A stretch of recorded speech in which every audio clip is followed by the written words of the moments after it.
Hello friends, स्वागत है आपका मेरे YouTube चैनल पर।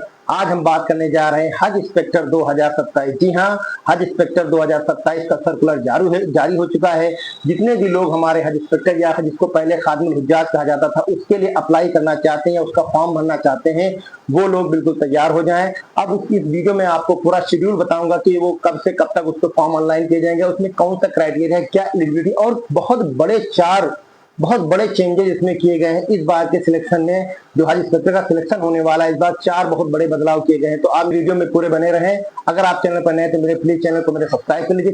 चलिए मैं बात करता हूँ अब इस हज इंस्पेक्टर यानी खादिमुल हुज्जाज 2027 के बारे में कि उसने क्या सिलेक्शन किया और क्या बड़े बदलाव किए। सबसे पहले मैं आपको बता दूं, जो आपका सर्कुलर कल 11 अगस्त को जारी हो चुका है, उसके लिए ऑनलाइन जो फॉर्म आपसे लिए जाएंगे, जो ऑनलाइन प्रोसेस है वो 13 अगस्त से आपके ऑनलाइन एप्लीकेशन ली जाएंगे और 27 अगस्त तक आपके ऑनलाइन एप्लीकेशन ली जानी है। जी हाँ, तो और उसके बाद जो अगला शेड्यूल हो 6 सितंबर 2026 को कंप्यूटर बेस्ड टेस्ट यानी सीबीटी आपका होगा। उसके बाद 8 सितंबर से 16 सितंबर के बीच में आपका इंटरव्यू जो है लिया जाएगा। तो आपका पहले सीबीटी होगा, उसके बाद इंटरव्यू होगा। इस तरीके से आपका सिलेक्शन प्रोसेस रखा गया है। लेकिन मैं बात करता हूँ इसका प्रोसेस जो है पूरी, इसकी एलिजिबिलिटी क्या है। सबसे पहले मैं बात करता हूँ आपकी एलिजिबिलिटी यानी इसकी योग्यता क्या है, पात्रता की, कौन से लोग इसको अप्लाई कर सकते हैं। सबसे पहली कंडीशन है कि वो सबसे पहले तो मुस्लिम होना चाहिए, मुसलमान होना चाहिए। उसके बाद दूसरी बात है कि वो गवर्नमेंट एम्प्लॉय, चाहे वो स्टेट का गवर्नमेंट का हो, चाहे सेंट्रल गवर्नमेंट या सीआरपीएफ, जो भी हमारे सेक्टर के हैं, जो गवर्नमेंट स्थायी परमानेंट कर्मचारी हैं, वो लोग इसमें अप्लाई कर सकते हैं। दूसरी कंडीशन वो, तीसरी कंडीशन वो किसी भी रिकॉग्नाइज्ड यूनिवर्सिटी से यानी मान्यता प्राप्त यूनिवर्सिटी से ग्रेजुएशन की हो, जो मिनिमम 50% मार्क्स के साथ उन्होंने ग्रेजुएशन पास किया हो। चौथी एलिजिबिलिटी है कम उनकी एज 50 से ऊपर नहीं होनी चाहिए, 50 साल से वो कम उनकी उम्र होनी चाहिए। और जो अगली जो उनकी पासपोर्ट जो है वो 31/12/2027 तक का वैलिड होना चाहिए, यानी उसकी पात्र जो उसकी वैलिडिटी है पासपोर्ट की आपकी वो 31/12/2027 की वैलिडिटी होना चाहिए। और उसके बाद क्या है कि आपको हज के बारे में, उम्रे के बारे में थोड़ा जानकारी होना चाहिए। जो भी उसके रिचुअल्स हैं, जो भी उसके जो है फराइज, जो भी उसकी हज उम्रे की डिटेल होती है कि क्या करना, कैसे करना, कहाँ जाना, कैसे करना, इस तरीके से आपको पूरी उसके बारे में जानकारी होना चाहिए। कितने फराइज है, कितने निकात है, जो भी उसकी रिचुअल्स है, जो भी उसके हैं, वो सब डिटेल आपको मालूमात होनी चाहिए। और इसमें जो कोटा रखा गया, इसमें सिलेक्शन का प्रोसेस एक नए तरीके से किया गया है, वो भी मैं आपको बताऊंगा अभी इस कंडीशन में। और आपको जब मैंने बताया कि पहले तो आपको सीबीटी हो जाए, उसके बाद इंटरव्यू हो जाएगा, उसके बाद जो आपका शेड्यूल मैं बता रहा था कि शेड्यूल में आपका फिर मेडिकल फिटनेस हो जाएगा 8 से 16 के बीच में ही। और उसके बाद 2 दिन की ट्रेनिंग आपकी मुंबई में होगी, वो लगभग अभी प्रस्तावित है अक्टूबर के सेकेंड वीक में। ठीक, ये पूरा शेड्यूल तो ये हो गया है, लेकिन इसमें हो सकता है कुछ आगे पीछे चेंजेस हो सकते हैं। ये जो सर्कुलर है, आप चाहें तो हज कमेटी ऑफ इंडिया की वेबसाइट पर जाकर पूरा सर्कुलर डाउनलोड कर सकते हैं और उसी हज कमेटी ऑफ इंडिया के वेबसाइट पर ही डे बाय डे, थोड़ी देर पर जो भी उसमें चेंजेस आते रहते हैं, उसमें अपडेट आपको सर्कुलर मिलता रहता है। ठीक है, मैं बात कर रहा था कि जो है आपको इसमें जो एलिजिबिलिटी है कि आपको एलिजिबिलिटी बात कर रहा था कि मैंने आपको बताया मुस्लिम होना चाहिए, सारी मैंने आपको उसमें ऐड कर दीजिए कि आपको हिंदी का भी नॉलेज होना चाहिए, इंग्लिश का भी नॉलेज हो, उर्दू है, हिंदी है, इंग्लिश है, और आपकी जो क्षेत्रीय भाषा है और अरबी का अगर आपकी अरबी जबान में महारत है तो आपको वरीयता दी जाएगी। जी हाँ, तो ये आपका जो पात्रता है, यही लोग उस पर अप्लाई कर सकते हैं।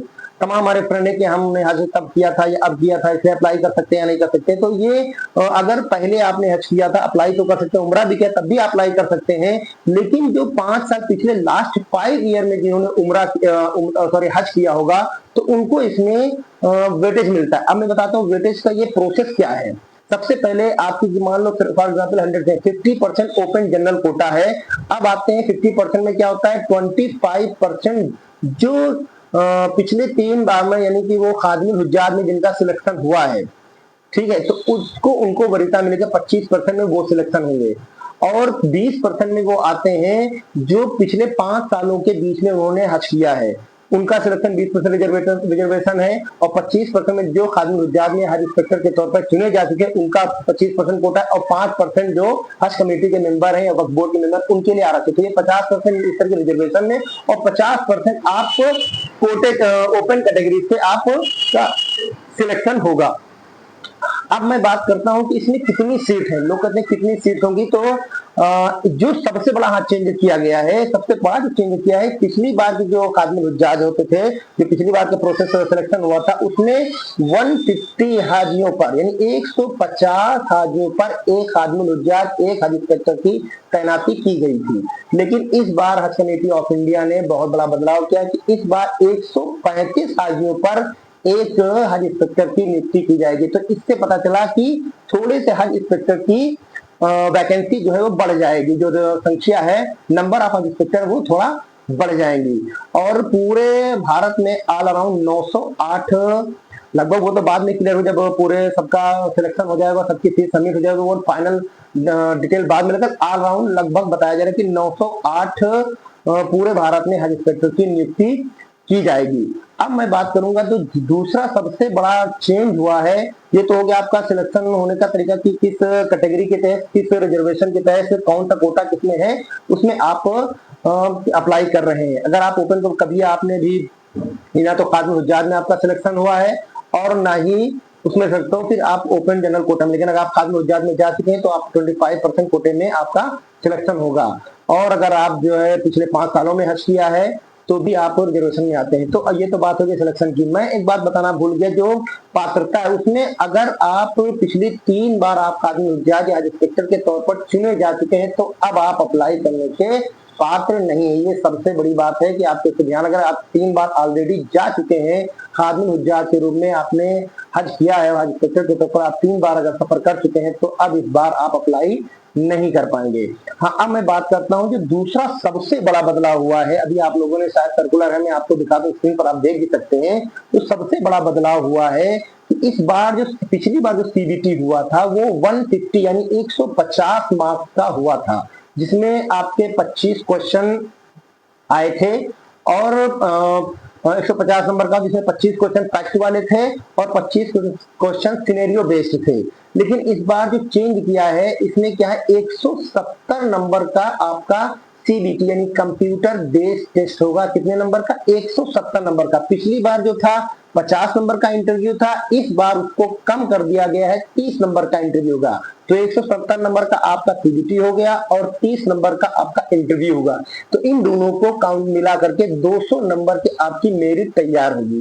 तो जो 170 नंबर का आपका सीबीटी होगा उसमें एक और सिर्फ चेंज किया गया। पिछली बार जो था वो उसमें था कि आपके 25 क्वेश्चन थे फैक्ट वाले और 25 क्वेश्चन सिनेरियो बेस्ड थे।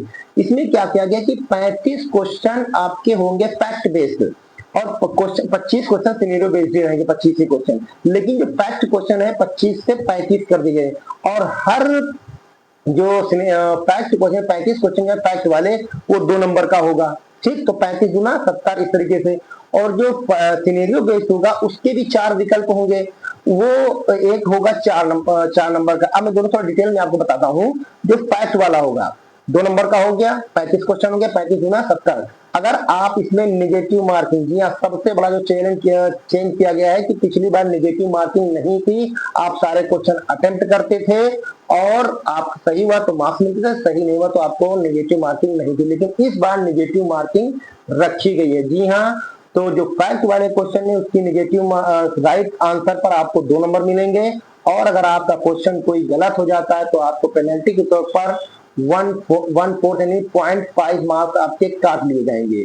ठीक है, तो ये तो 35 जो क्वेश्चन फैक्ट वाले होंगे उनका है।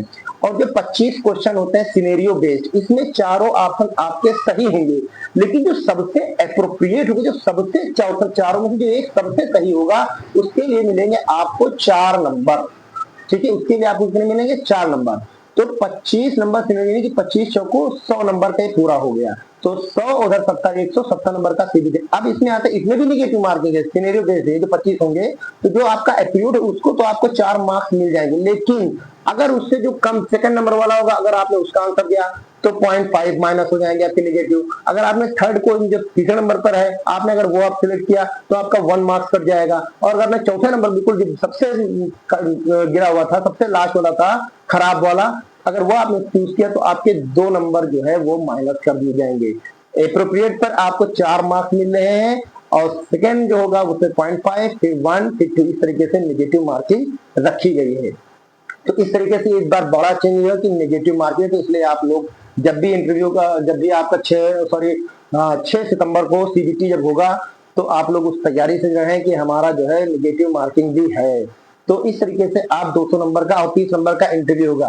पिछली बार क्या दोनों में, हाँ ये भी एक अभी कंपलसरी है कि दोनों में, चाहे इंटरव्यू हो और चाहे आपका सीबीटी हो, दोनों में 50% मार्क्स लाना अनिवार्य है, ठीक है। तो इस तरीके से इन दोनों को मिलाकर आपकी मेरिट तैयार की जाएगी। फिर जिसका सिलेक्शन होगा उसको फिर अक्टूबर के सेकेंड वीक में मुंबई जाना होगा, फिर वो जो है उसका 2 दिन की ट्रेनिंग मुंबई में होगी। तो ये तो बात हो गई उस तरीके से।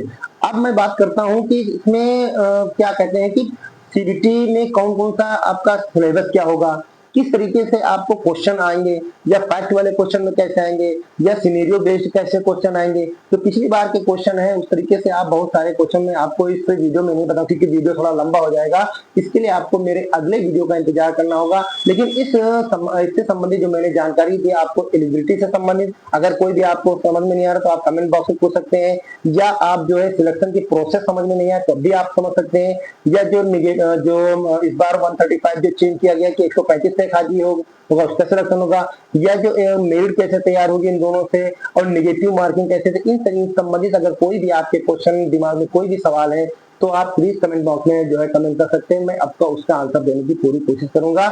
बने रहिए मेरे यूट्यूब चैनल पर। मिलते हैं अगली बार। इसके जो सीबीटी का जो पेपर होगा या इसकी तरीके से तैयारी आप करेंगे, कौन कौन सा सिलेबस होगा, पूरी जानकारी के साथ मिलते हैं अगले वीडियो में। Thank you very much.